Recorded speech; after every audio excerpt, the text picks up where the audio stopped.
Ladies and gentlemen, let us gather in reverence, not for a coronation already written, but for a story still unfolding. A saga, ancient in spirit and contemporary in its brilliance. For what we now bear witness to is not merely the build-up to another Grand Slam, not merely a duel on grass, but the convergence of two legacies, one chasing immortality, and the other daring to redefine it. At the heart of Wimbledon 2025 stands Novak Djokovic, a titan with the glare of destiny reflected in his eyes. 24 Grand Slam titles already gleam in his crown, a tally etched into the very granite of tennis history. Yet here he is, once again, walking upon the trimmed lawns of the All England club, drawn by a calling higher than mere numbers.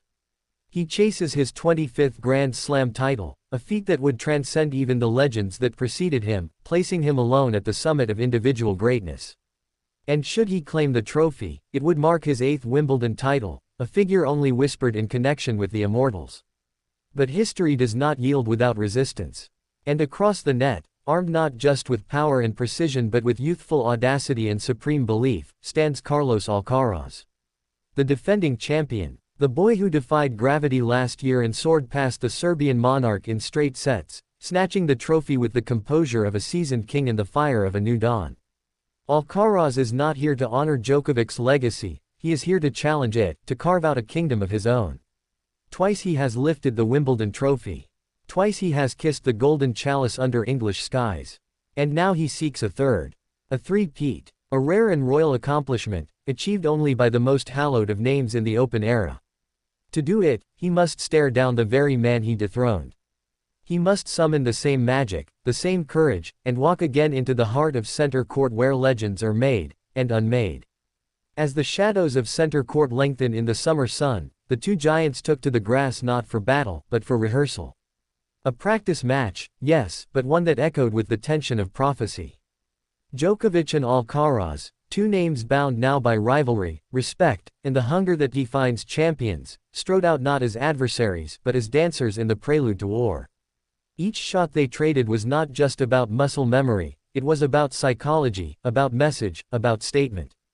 The crowd, subdued yet stirring, watched every backhand, every slice, every gliding volley with the curiosity of historians and the anticipation of dreamers. The great Serb, precise as ever, tested the geometry of the court with surgical depth.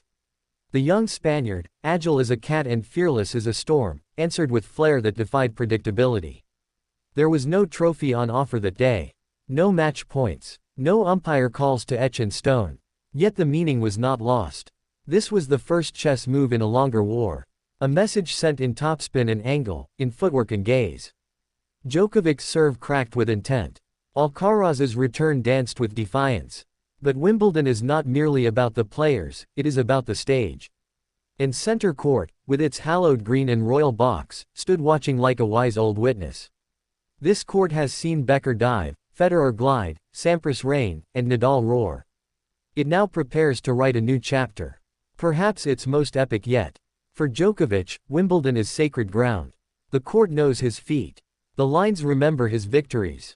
His dominance here has been near mythological. Year after year, opponents have stepped into the lion's den only to be devoured by his resilience, his tactics, his will.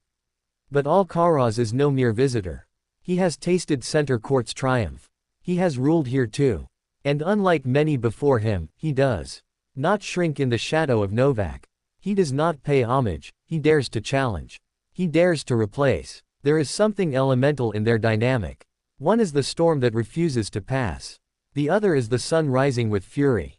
Djokovic's presence is an echo of eras past and a mirror to perfection. Alcaraz is raw energy, untamed belief, a youth unchained.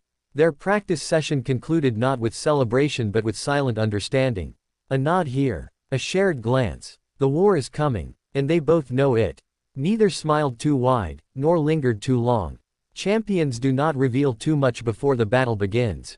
Behind closed doors, in locker rooms where echoes of sweat and silence live, strategies are being born. Coaches whisper adjustments. Analysts pore over footwork frames. Every ounce of experience will matter. Every instinct, every breath. The tennis world holds its breath. The world beyond tennis, too, glances with curiosity. Can Novak Djokovic write history that may never again be repeated?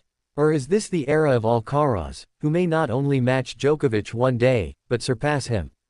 Wimbledon 2025 is more than a tournament. It is a reckoning. The old king and the young lion, meeting again on the stage that judges all. One fights to cement legacy. The other fights to redefine what legacy means. This isn't just about a match. It is about eras colliding. About torch-bearing and torch-resisting. About the very soul of men's tennis. So when the crowd gathers, when the BBC cameras roll, when the world turns its gaze once more to London's leafy southwest, know this: you are not witnessing just sport. You are witnessing theater. You are witnessing myth in real time. And when the first ball is struck and silence falls over center court, let your heart rise, for in that moment, time will slow, and greatness will begin its next chapter. Whether Novak ascends higher than any man before him, or Carlos claims the grass throne is his by right, one thing is certain: Wimbledon shall never forget what it is about to witness. The winds of history are stirring. The ball is bouncing. The gladiators are ready. And the lawn, oh the lawn, it waits patiently, for greatness.